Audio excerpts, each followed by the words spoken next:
Hey there, sweet souls! You are about to watch an interview with a cultural in-betweener. Leah is going to share her insights on cultural adjustment, emotional acculturation, and just generally how she found a new identity in a language. And by the way, welcome to the Translated Selves. I'm sending you multilingual love. Check us out on Instagram. You will find 3,000 of other cultural in-betweeners on Instagram, and don't forget to sign up for an update about our website that is coming out very soon. You just have to go to translatedselves.com. And if you're wondering what is Translated Selves all about, well, if you look at the name of our community, Translated Selves, you might realize that we talk about living and existing in translation, about becoming a cultural in-betweener, and you will find out what that is during our interview. And just generally, we unite, we connect, we share multilingual love, we practice translation, we talk about culture. Guys, we do so many things. It might take me an hour to give you an in-depth introduction to Translated Selves. That's why you gotta go and check it out. And I think it would be really beautiful if you were to come up with your own definition and understanding of what our multilingual and multicultural community is, because this is exactly what we're looking for everything in between.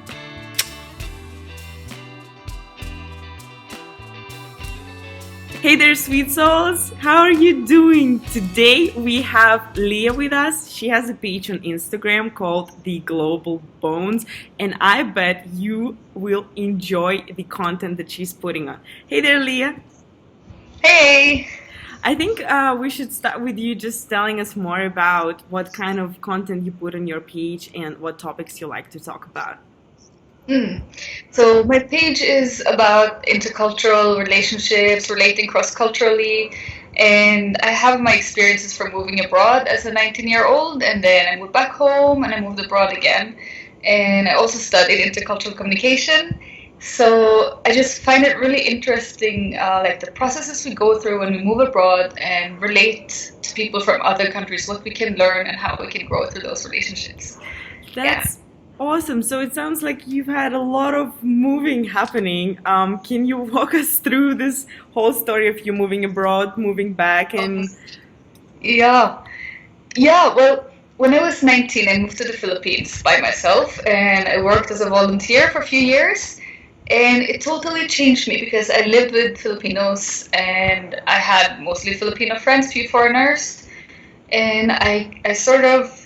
This was when I learned to speak English, like outside school learning, and I grew as a person through those years. And that growth changed me. And I did not grow in my mother tongue. I grew in another language, and I also started to learn Tagalog, basic Tagalog at that time. And as I talked to people when I came home, I realized that several people had gone through those kind of processes when they moved abroad. And then I just always dreamt of coming back. So I started to study intercultural communication. I worked with asylum seekers, with translators, and like in the intercultural arena back home in Norway. And then in 2015, there was a job opening in the Philippines again. So me and my husband moved here. Right. And my husband is from South America, so we're very mixed. Right. Yeah. Leah, and where are you from? I'm from Norway. No anymore. You're like, you moved to Philippines, right? So you come from Norway. Yes. Is it very common that people from Norway move to Philippines? No, not really. There are only a few of us here. Yeah. Right. So there are a lot of Filipinos in Norway, but not a lot of Norwegians here in the Philippines. Right. So what made you choose Philippines? Well, at the time when I moved abroad the first time, I just wanted to go somewhere like outside Europe, somewhere a bit unique. And I applied for schools, like Bible schools, and I just went with whoever accepted my application first, and that was the Philippines. Right. So it was like a leap of faith, basically. Yeah, it was. But It was. surprisingly, I bet you really enjoyed your travel because you chose to come back to the Philippines. Yeah. Yes, I absolutely loved it. And I changed as a person. I mean, I can never go back to being in a region. And my foreigner friends back home would say that, like, you're not really in a region anymore. You behave differently, you approach people differently. And I know that I changed, and I can never go back to being like a pure Norwegian, I guess, in my heart. That Yeah. is so interesting because in our community we have this term, a cultural in-betweener, when, Yes. after experiencing at least two cultures in depth, you stop belonging to each of them 100%, and you're kind Yeah. of like, yeah, you now you're positioned in between of them and you can relate to both, but you never feel like you Yes. belong 100%. Yes. That is so relatable. Right. Yeah. And another thing that I was wondering about was that if you don't belong to a certain culture anymore, would you say that maybe we then form our own culture of cultural in-betweeners and start like belonging to each other? I think so. It's like the whole TCK thing, and often find that I connect well with people who are cultural in-betweeners, so lived abroad or gone through deep changes in other countries. We do connect in a different way, Right. even being in different countries. Like even if I meet someone who's lived in a completely different country than I have, but as long as you have that in-betweener experience, Exactly. we have something in common. That is my experience at least. Yeah, no, exactly. I agree with you 100%. So it's basically you relate to people not because of the cultures you come from and not because of the languages you speak, but because of the experiences and transformations you go through Yes, when exactly. you adjust to a new culture. And it's when I was going through your page and reading your posts, I saw you talking about cultural sensitivity and Yeah. like the different levels you go through, I guess, when Yes. you adjust to new culture. Yes. That is, it's a person called Bennett, Milton Bennett, who made this like scale of intercultural sensitivity. I don't know what it's like in your countries or for listeners' countries, but in Norway, when we talk about cultural sensitivity, it tends to mean that you should be careful when you relate to foreigners. Make sure you don't offend them. Or if you go abroad, make sure you don't offend people, then you're sensitive. And that is such a misunderstanding because it keeps us back. It keeps us in fear of being ourselves and keeps us in fear of growing and learning something new. I think like cultural sensitivity is like someone knowing the differences of good wine. I'm not good with wine, but I Right, yeah. enjoy. I can drink a glass of wine, but Yeah. I cannot distinguish where it comes from, or. But there are people who really know and can really taste the differences Right. in wine, in coffee, or in music. Like I'm not musically inclined, but people who are could listen to a song and pinpoint what notes or pick up on a melody and play it. Yeah. I cannot do that. But cultural sensitivity is something like that. It's something that you can train yourself to become or to grow in, to pick up on differences and be able to relate and change your behavior. And that it doesn't come it comes from work. I mean, you really have to make an effort and yeah, experiences, I guess. I mean, I worked with asylum seekers back home, Hmm. and I have worked with Norwegians working with other foreigners. And if they haven't lived abroad themselves, or they haven't gone through a growth in relating to people cross culturally, like Hmm. changed in some ways, then they are not able to pick up on those differences that easily. Right. So, Yeah. okay. So, would you say now you're much better at like picking up the differences? Oh, so for example, let's say you are in an international group of people, just like at a Yeah, yeah. party or at an event. Do you notice? Do you pick up those like, when someone says something and the other person misinterprets it? Like, do you notice this like cultural relations in between people? Yes, I think I do. And like I have this story from my work. I worked as a counselor back home for foreigners working in Norway, Hmm. and then there was this lady she was from Southeast Asia, and I had lived in Southeast Asia, and her Norwegian accent was quite poor, but Mm-hmm. her vocabulary was really good, and she All right. wasn't able to get a job. So she was put on like government services and benefits, but she was wanting to work. And like the government was saying, your Norwegian is not good enough. You cannot get a job. So they sent her to us. And they were like, you don't have the right educational background or you don't have enough experience. And they didn't know how to check it. But I knew how to check it. So I was like, okay, I found her university online. And in her country, that university was ranked internationally like higher than the universities in Norway. I found her company that she worked for. I'm like, oh, this is a global company. This woman is smart. Yeah. She can definitely work. And then when I test her Norwegian, her Norwegian is good. It's just her accent and pronunciation that is quite difficult to understand. Right. But the person working in the government wasn't able to pick up on this. But for me, it was because of my experiences. I knew what to check and how to pick up on it and how to guide her in that. So Right. yeah, like those kind of things. And I feel like in order to pick those, tiny details, you need to be at this position of an immigrant yourself. Like Yes. my perception of immigrants in Russia, while I lived in Russia, was very different.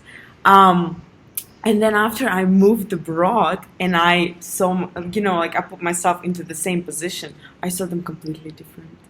Yeah. Exactly.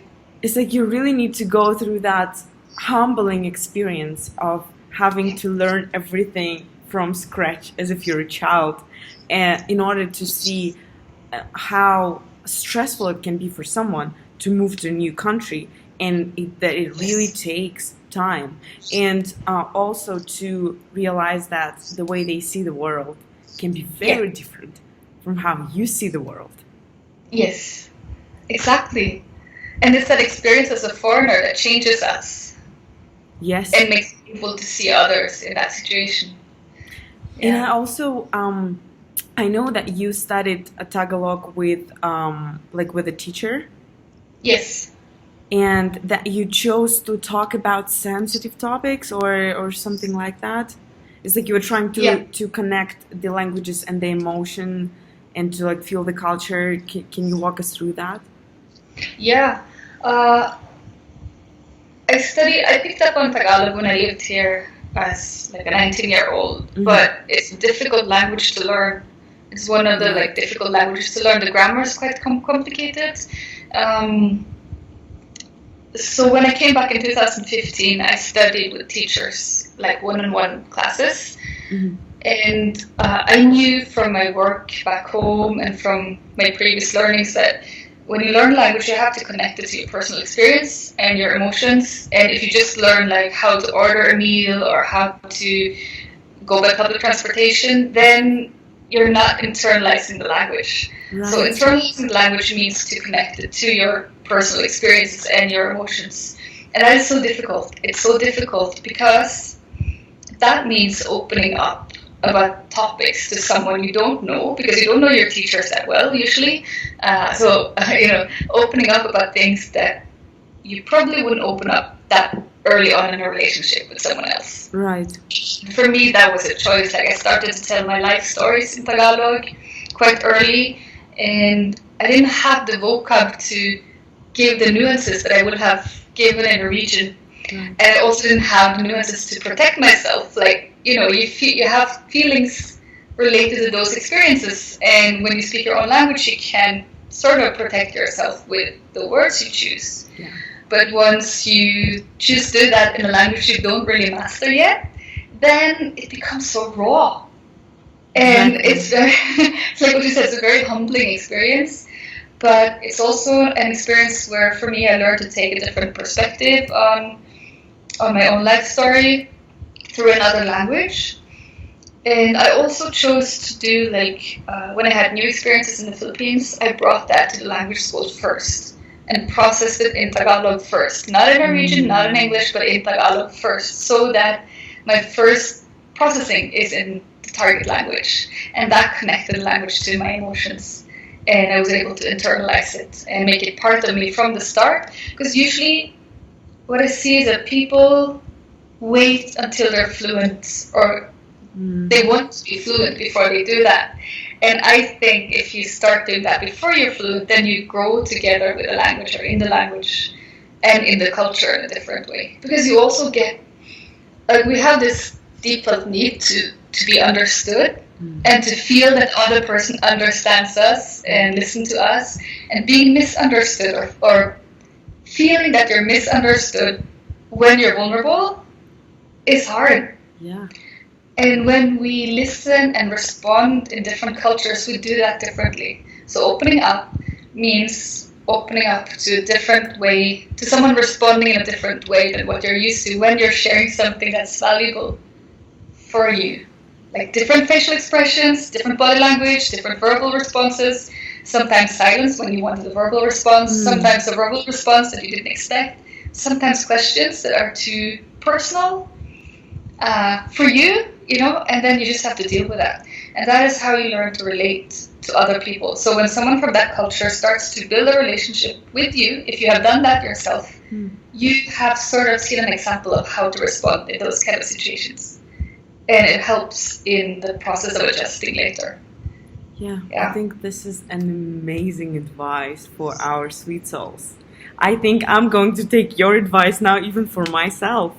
And speaking of growing together with the language and developing, I guess, a new understanding of yourself, what I used to do, I used to lead a diary it was for about a year, and then I kind of stopped, and now I do more of like video diary, so like I'll record myself talking, but I really got to know myself in translation, like my Russian self in English translation, right? And the way I described my feelings, the way I talked about other people in a new language. And what I figured was that by describing my emotions in a new language, I discovered new emotions within myself. Exactly. Yes. So how, for example, in between these two cultures, right, in between the Norwegian culture and the Philippines culture, what kind of new emotions do you think you acquired through learning the language and becoming sensitive and talking about, vulnerable topics? What kind of emotions do you think changed you so that people now say that, oh, maybe you're not that Norwegian after all? Yeah. One challenge that I see, and I know it'll be a challenge when I go home, is that I became more sensitive. A Norwegian would never say that I was hurt. We don't take those words into our mouth. We don't say that. Like, I was hurt by my colleague. That would not have happened. And if I was hurt by someone back home, I probably would never tell anyone. Not even my friends, unless it's really bad. If I use those words, like, I'm hurt, that is pretty bad and almost unrepairable. So we don't use those words. But the Filipinos would say that quite often. I was hurt, and then they find a way to fix it. They wouldn't do it through talking directly to the person most of the time, but they would find a way to fix it and to repair the relationship. And the relationship is not necessarily broken just because someone was hurt. And now I'm more like, okay, there are times when I can feel hurt by things that would never hurt me back home, And I'm like, oh, this is new. What will happen when I go home? That is so interesting. But do you think also you have an international family, basically? Yes. Right? Do you think that also contributed to the way you express emotions? Definitely. I'm married to a South American, and they are way more expressive than Norwegians. So I find myself being with my family in one way, sort of a mix between Norwegian and South American and Asian. But when I'm with purely Norwegians, I'm different. I don't know how to say, like, how I'm different, but I'm different, yeah. So you're basically like adjusting more to the Norwegian culture, I guess. Yeah. And what about your daughter? Like, culturally, where do you think she belongs? Oh my goodness, she is a Filipina, I think. Yeah? We are laughing. I mean, we would be in the car, and she goes all quiet at the back, and we're kind of like, oh, she's enjoying the view, listening to music or whatever. We didn't know that she's upset with us because of something we said or did. Oh, And then we would just sit there like for 30 minutes, 40 minminutes, and she's just quiet, and we're sort of enjoying the quietness. And then we turn around and look at her. She's like, oh my. we know, oh, something's wrong. We're like, hey, what happened? Right. And how old is she? She's 7. Right, she's 7. And how old was she when you moved to Philippines? She was 3 years old. Right. So we can see, especially like in her facial expressions and how she shows her emotion. Her facial expressions are very Filipino. Yeah. That is so interesting. And you guys are planning to go back to Norway at some point. Yeah. Next year probably. So Right. That will be that will really be, interesting how she will, right? How that's gonna change her again. yeah. And I bet also the educational like the approach to, in educating kids is very different in like Philippines and Norway. So It's so different. Yeah. It is. And we are like in our home, I think we're more Norwegian in that sense because some of the Filipinos, especially like not especially those who have money to pay for like tutors and schooling for their kids, they would invest in education. And some of the children, like some of our friends, have a lot of tutoring after school. Like they go to extra math teachings, coding, sports, music. Back home, since sports and music, people will do that, but not extra math, not extra reading, right, not. But here they do that. They prepare for the future from the children are like 3 or 4 years old. And for us, it's more like, oh, she needs time to play, you know. right. So would you say that you prefer the like which educational system would you prefer for Yes, your child? that is a hard one. I think I'm from Norway, and Norway is considered to be one of the best countries to live in the world, and that sort of makes Norwegians think that what we have is the best. Mm-hmm. And we have the best schools, we have the best blah blah blah, whatever, public system. But I don't think it's true. Like public systems, yes, but for the private schools in the Philippines and I guess in Asia, they hold a higher, I would say, a higher quality than our public schools back home. And I miss that academic focus back home. I think it should be balanced. Like for me, I cannot make her go through like extra tutoring after school, and I cannot make her have days without playing freely because I think it's important for her development. But back home, it's too relaxed, and I'm sort of scared of going back to that because it's almost like there's a fear of putting children through too much learning in Norway. Right. Let them play freely, let them go outdoor, let them, all of that. And yeah, it's very different. Right. And also, I think she's not, like Norwegians are tough. We are brought up to go outdoors, to go hiking, to play outside. No matter what the weather is like, we will be outside. Because you have to. In a country with little sun, you have to force yourself to be outside and see the daylight. Mm-hmm. It's important to survival, I guess. But here, if it's raining, people don't go out. And in Manila, she can't really play outside a lot. And kids are told to be careful, make sure they don't get hurt, make sure they don't fall down, make sure they don't take risks. And in South America, they do that as well. Like, oh, be careful, don't run up the stairs. But for Norwegians, like, go climb that tree, and if you fall, you will learn. Oh wow! Oh wow! So, yeah, it's very different. This is interesting because when you said that Norwegians are tough, I was actually thinking like about the Russian culture as well. And what I'm trying to the link that I'm trying to build here is that I feel like a lot of people that go abroad actually become more sensitive, even though sometimes people assume that if you went abroad, you're just in your country, you're going to be like a tough person, you go through challenges and stuff. But I feel like learning a new culture actually makes you not only more open-minded, but more open with your emotions. And now when I think about going back to Russia, I feel like I'm not tough enough for Russia anymore. Just Yeah, because yeah. I Oh, that's so became like, interesting. right? I was like, I became so good at picking up the emotions of other people because I'm used to paying attention to it. Yes. That is so Oh, that's interesting. I just interesting. realized it. Yeah, I never thought of it, but that's really interesting. And I agree, totally agree with that. Right. So it's like I think even for you, if you go to Norway, you're more culturally sensitive, and like in a group, you're not as different behaviors. So would you say that you're not? Do you feel like you're not tough enough anymore for Norway? Like, I need to toughen up. I need to right? toughen up. That is so interesting. Yeah, it is. I'm just processing that.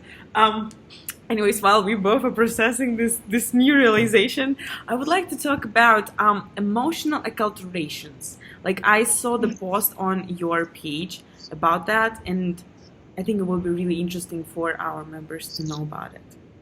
To know about that. Yes. Yeah, as I said, like when we are children and we develop through relating to others. Mm, Like we learn to regulate our emotions in context, like in relation to our surroundings, in relation to the responses we receive. mm, So when we go abroad, and we start to relate to people from other cultures, and especially if you do like what we already talked about, like if you dare to be vulnerable, if you share your stories with people from the other culture, mm, then you grow and you stretch and you acquire new ways of feeling and you because um, psychologists used to believe or still believe some of them like there are like how many core emotions. So some would say like these are like anger, fear, joy, mm. those. And Sadness. other psychologists would say that there are only two. It's either pleasant or unpleasant, and everything else is acquired culturally. Uh, And I am more on that side. I think we acquire our emotions culturally in relationship to others, meaning there are emotions in one language that might not exist in another language, but we can learn it. And if you live in a culture over time, you will sort of absorb what is there and then grow Yeah. as a person. Uh, and you will not, I think you, for me, I can speak for myself. I will never be like 100% Norwegian in my responses ever again. I know that's for lifetime. Mm, But I'm also not a Filipina. I'm not Filipina. I will never be. So I'm this in between, and I have something from this culture, something from this, and something from the South American side, I guess, as well. definitely. And this is such a potential for growth. It's a potential for growth. Yeah. And it's hard. It's hard because, and I think this is what I don't see in the literature. When we go abroad, and talk to many people about this, like when I studied Tagalog, whenever I went home, I used to ask like one foreigner friend at the time, "How did you learn Norwegian? Tell me, what was it like?" And like one of them was like, "You don't want to know." She got all serious with like, "You don't want to know." It was so hard. I had to give up myself. I had to stop hanging out with people from my country. I had to force myself to be in parties where I felt left out. Mm, And it went on forever, and I came home crying, but I had one goal, and that was to become fluent. And I had to pay that price. I had one year that was really super tough, and it's still hard, like years after. And I'm like, okay, so there's no other way than to pay that price. Like mm, I can study all the books I want, but if I really want to become fluent and learn, I have to pay that emotional price. mm. And when you pay that price, it's difficult or impossible to give it up. Like I paid a price Right. for what I have here, even though I will never be Filipina, but I paid a price for it. And it's so difficult to give that up when I go back home. Yeah. It, it will always be part of me, but I will really miss being in this context, in this country. Yeah. It would be really. Are there a lot of Filipinos in Norway? Yes, there are. So that would There be are. really interesting because you know what I noticed is also so like you said when you're with Norway people like with other Norwegians you behave Mm. differently, right? Because you're kind of like adjusting. Yes. When you're with Filipinos you're also like adjusting. So it would be really Yeah. interesting how you will see them when you're back to your home country, because I feel like it changes the way you see a certain, Yes, because right it does. now you're basically in the position of an immigrant, right? When you go back home, then you are again on the position of a local, and they are Yeah, on the position of immigrants, and it's just, have you ever thought yeah, about it? yeah. It's like never-ending processes, I guess. I know, right? It's like you just keep on switching roles. Yeah, keep on switching. And what I find like challenging here is that no matter how much I adjust, like no matter how much effort I made, it's invisible to the people here because all they see like is this Norwegian person who's different. Uh, but they don't see the changes I went through already because they don't know the other side of it. Yeah. But when I talk to Filipinos here who used to live in Norway, they would see it right away. Or Ah, Filipinos who live in Norway, they would know like, oh, you adjusted in this way, and I'm like, yeah, oh, this is how you change. And yeah.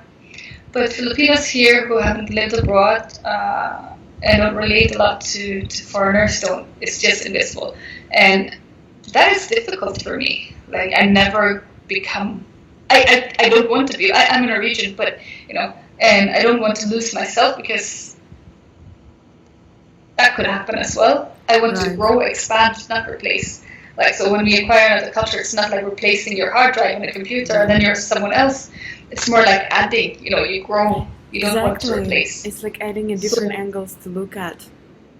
yeah, yeah, Because so basically when I moved abroad, I kind of put aside everything to do with like Russian culture, Russian language, and I was like completely immersed, in a new culture. yes, But then after a while, once you get it, you kind of like take a step back, and the way I was like, I kind of reviewed all of my like Russian self again, and then I kind of like picked the parts that I really liked and I kept them. yes, But there yeah, was definitely a period when I was like completely, like, I just tried to, I wasn't really denying it, but I tried to completely put it aside. yeah. I did And, exactly the same when I was younger and right? realized that that is not the way to go. And through having foreigner friends back home, I realized like how much I learned from them being foreigners in Norway, and Mm, then how much value they added to me through bringing in their different perspectives. right. And like, so that is possible. I can actually bring in something of value through being a foreigner in a different country, Yeah. No, it's and that's definitely, it's just, giving everything. yeah, it's like a life skill. Yeah, And you're getting better and better at it. It's like I think you can learn how to culturally adjust. yes, definitely. But though it's kind of like the same skill, but in every culture, it's gonna happen differently as well. Yes. Right? It's almost like, let's say you're sportish, you have a strong body, but you will have to learn every single sport from scratch. Yes, yes, exactly, exactly. Yeah, it's so interesting. It's like I a remember, muscle. like, I remember years ago, this was back in year 2000, or that time, I brought this really athletic Filipino for ice Uh-huh. skating in the Philippines. You can go ice skating somewhere. He'd never put his feet on ice before, Uh-huh. but he was really athletic. It was just so funny to watch him, and he just could not handle it. Right. And and that is it. You have to Yeah. learn every. Yeah, this is like, yeah, that is very true. I think I would like to end with, I would like to go back to that topic that you touched upon, when someone is growing together with a language, and always kind of like you're emotionally immersing yourself in a culture, in a language, before you're fluent. Because I feel like a lot of people are discouraged to actually like go abroad and experience a new culture, because they think that their language is not there yet. For example, like I just moved to Mexico, and I started to learn Spanish. So like my Spanish was like really basic before I did that. But because I know already after my first experience moving to an English speaking country that this is like the best way. So Yeah. what would you suggest to those people who are worried about being fluent before moving somewhere? Yeah. Well, I can totally relate to that. I'm like that. Right. I'm super shy. Like Yeah. I understand Spanish almost everything. Like I can read, I can listen to presentations. Um, I can pick up on song lyrics mostly, Mm-hmm. depending. But I cannot speak. Like nothing. I cannot speak. And Nada. I know. Yeah, and it's like, and I'm so shy to try. I just can't make myself try. Oh And I think my. the gap between understanding that much and not being able to use it paralyzes me. Like I Right. just, and I know that if I can spend like a few months in a Spanish-speaking country, I will be able to activate that knowledge. But I was also really shy in Tagalog and can still be really shy. And I had to force myself to Right. start speaking. And what I did was asking my friends back home, like, how did you do it? How did you become fluent in Norwegian? What did you do? And I'm like, okay, they paid Right. the price, so I have to do it as well. Yeah. And I just pushed it. I pushed it. I knew what to do, but I pushed myself. So I didn't have like this. I had this passion to learn, really deep passion to learn, uh, but I didn't have that outgoing self Mm. confidence. You know, it's Yeah. really I had to push myself, and I think many people that's what you have to do. You know, you Right. have to push it. Yeah. But it's like you kind of like pushing yourself for a certain period of time, and then you're like you kind of like go to that next level, next Yes, level of self-expression. You just really learn to self-express in a different language, and once you do, I think it also adds on with the confidence. yes, it Like I feel like does. I found my confidence in my second language. Yeah. Oh, Yeah, that's interesting. yeah, Yeah. I feel like I became more confident because I was able to push through this period where I was shy, and then I was like, it showed me, I guess, how powerful our brains, our minds, our Yeah. personalities can be, and how transformative we are as human beings. So once I Yeah. went through that transformation, I was like, I can literally acquire any skill I want. Yeah. Yeah. Yeah. Oh, that's amazing. Right? Yeah. And another thing, um, in my mind, you don't have to be fluent to go abroad. You actually should go abroad to become fluent. Yes. Yes. Yes. Right? Definitely. Once you see it this way, you don't have to stop yourself, right? It's like go abroad to become fluent. Don't try to become Yeah. fluent before you go abroad, because that's also one of the fastest ways. You just jump into the culture and you let it kind of like transform you. But you also need to Yeah. be It vulnerable. does. Right. Totally agree with that. Yeah. Swimming, like you can learn to swim unless you jump into the water. It's just not gonna happen. Right. For some reason, I feel like that's so Norwegian, just to like throw someone into the water and let them like learn how to swim. Yes, it is. Right. So we will take your word for that. Then you would know. Right. I think this is it. I really hope we will get to do another interview. There were so many topics we touched upon. And now I'm thinking about like reviewing everything, and it would be really tricky, I think. We talked about cultural adjustment, the connection between emotion and language, how you can develop new emotions through learning a language. Yeah. Right, we talked about this identity of a cultural in-betweener where you kind of like unbelong and then belong everywhere at the same time. Yeah. Thank you so much, Leo, for spending your hour with me. I think our sweet souls will really enjoy watching this. And guys, don't forget to check out Leo's page, the Global Bones. Oh, actually, I was really curious. Why did you call it the Global Bones? Oh yeah, yeah, that is um when you know something to be very true, you know it in your bones. And when something becomes part of your identity, it is sort of in your bones, like you cannot change that. And that is what happened to me when I moved abroad and started to learn another culture, another language. It just became part of my identity. So that is where I got the name. Like I know, and I really believe that when we start, we have so many problems in this world, like so Mm, much hatred at this time, so much fear, And I really believe in connecting across cultures.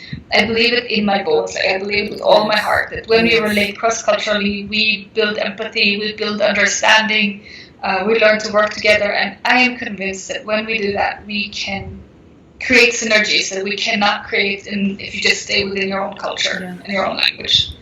And that is very necessary this time. Yes, definitely. It's literally by transforming our own personalities, we're transforming the world, and we're definitely uniting it as well. Yeah. Right. So I guess we will be sending multilingual love to the Sweet Souls. And Leah, thank you so much for joining us. Thank you also. Thank you for listening and for talking to me. I loved it.